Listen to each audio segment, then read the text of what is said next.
So a lot of you guys at home, you know, a lot of us don't like the rule where you have to play the ball out of a divot. Well, let me try this. Let's put a ball in a divot, and let's see how good the xE1 wedge is out of the divot. Now, I haven't even tried this yet with the xE1 wedge. I've just been hitting this, I've been hitting bunker shots, I've done all that, but I haven't yet hit one out of a divot. So this is the first time for me. So let's see how good this xE1 wedge is out of a divot. And I know this scares a lot of you amateurs at home looking at this bunker, being in a divot, you got no green to work with, over a bunker, trying to elevate the ball. Very, very difficult shot. Open up the xE1 wedge just a little bit, put your weight way on the left side as much as you can. I'd say 70-30. Open up your stance just slightly for this shot, and you want to pick up the hands a little quicker for this divot and come right down behind the ball.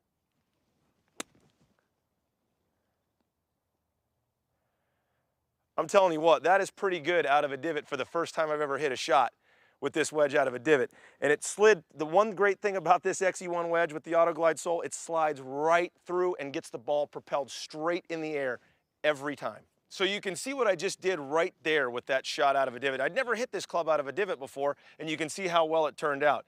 Just using normal technique, nothing crazy, a normal flop shot technique. And actually, because of this wedge, I didn't have to lay it all the way open. I just laid it slightly open, picked up my hands a little quicker than you normally would for sure, so you could get down on the back of the ball and get that ball elevated, square up into the air really high. So now, let's try it again. Just to make sure it wasn't a fluke, let's put it in a divot again. And this time we'll let it roll right to the back, almost to the back of the divot, which is the tougher shot. And we'll see if we can pull this shot off again. Now I'm gonna lay it open, same thing. Just a little bit. Hands behind the ball just slightly. Pick it up quick and drop it right on the back of it.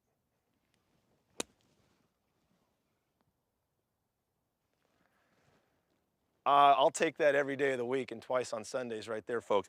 That didn't go as high because of where the ball was placed in the divot. When you're talking about getting that ball back farther against in the back of a divot, it's going to be a little bit more difficult to elevate the ball, but that ball is also coming out very soft. And because of the xE1 Glide sole, with the Auto Glide sole, you're going to be able to get through all kinds of different lies around the greens, no matter where you put that ball, including divots, and get it to go through the turf very nicely.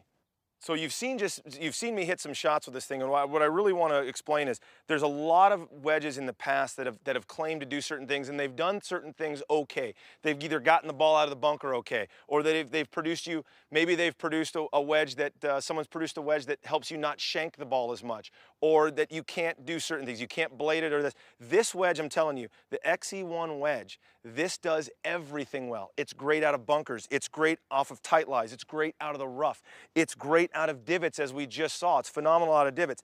You don't have to manipulate the wedge. You can manipulate or not manipulate the wedge as much as possible. Whereas other wedges in the past, maybe you could only do one thing with it. This, you can do multiple things, or you can just play it square and do one thing. It's multifaceted in so many different directions, in so many different avenues, all over and around the greens from 50, 60 yards. You can do a bunch of different things that are a lot of fun, and you're going to have more fun in the process using the xE1 wedge with Auto Glide sole technology.